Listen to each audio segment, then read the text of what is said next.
英國最新嘅租務條例 Renters' Right Act 絕對係屋主收租新時代嘅警號，為私人租賃市場帶嚟結構性嘅變革。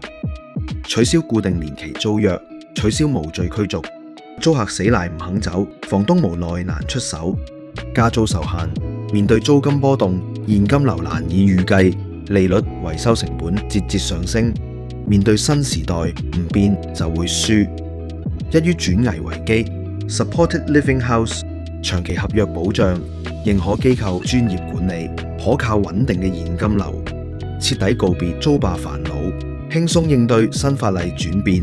無需擔心租客走數，租金定期準時入帳，投資社會價值同時並存。英國 Supported Living House 項目受政府及社區支持，租源穩定，租金每年跟通脹調升。時代變遷，投資策略一定要升級。與其被動等風險，不如主動鎖定回報。想了解多啲，搵千居傾下。